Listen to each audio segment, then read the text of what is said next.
Hello everybody and welcome to AniBlox. We have some exciting things to talk about in this video, and the topic we will be focusing on today is the top 10 best English dubbed anime of all time. But of course, before we dive into this video, I've got a question for you. Have you subscribed to this channel yet? If you aren't, you're missing out on quite a lot here. So make sure to subscribe so that you will always get the latest information about anime from us. Anyways, like I said in the beginning, let's dive right into this video. Beginning at number 10, we have Haikyuu. Since passion and strong personalities are at the core of sports anime must also emphasize these elements. The Haikyuu dub needed to give it everything, and fortunately, it did. The Haikyuu dub has a sense of humor that even exceeds the subtitled version thanks to the expertise of seasoned voice performers like Chris Patton and Bryson Bogus. Next up at number 9, we have The Devil is a Part-Timer.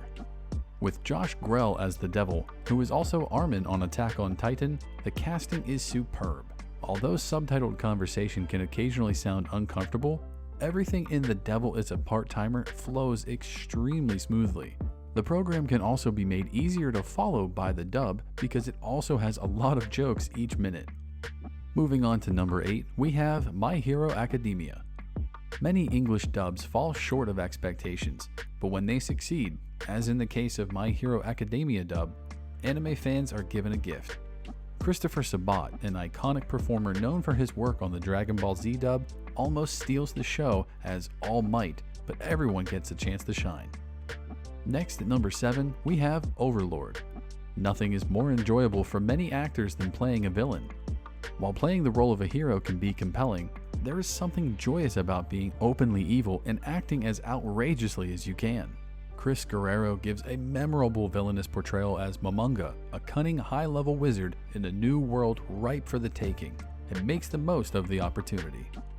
Up towards number 6, we have Noragami.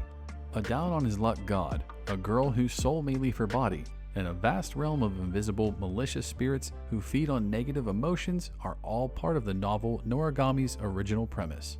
The dub does a fantastic job in highlighting the major characters who give the show its heart, and even adding in a few humorous new lines. Next up at number 5, we have How Not to Summon a Demon Lord. The program already didn't take itself too seriously.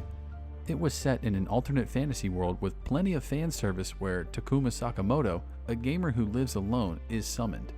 This idea was simply taken up by the dub, which was used to create an over-the-top, self-aware, and downright humorous dub with some of the decisions it made.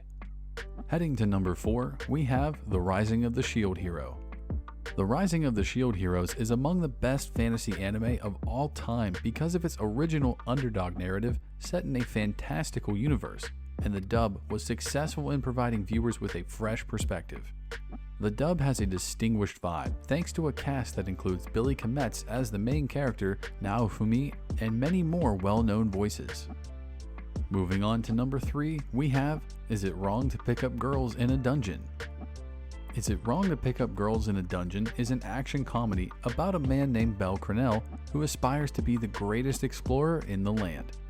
Although the dub successfully captures all of the show's humorous and emotional beats, its real strength lies in the voices that perfectly capture its enormous personalities. Next at number 2, we have The 7 Deadly Sins.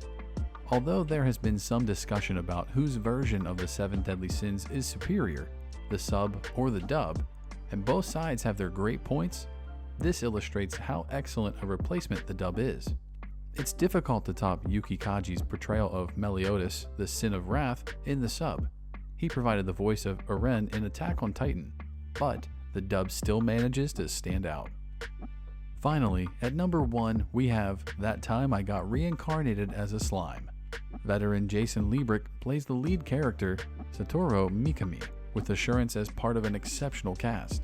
The writing is sharp and even deviates from the sub to create jokes and references that are specifically aimed at the English-speaking audience, which is equally vital.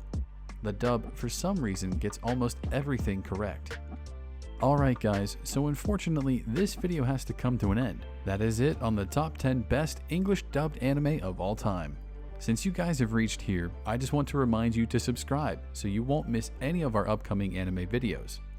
And lastly, share this video so we can inform others. With that, thank you so much for watching. Goodbye, and I'll see you in the next video.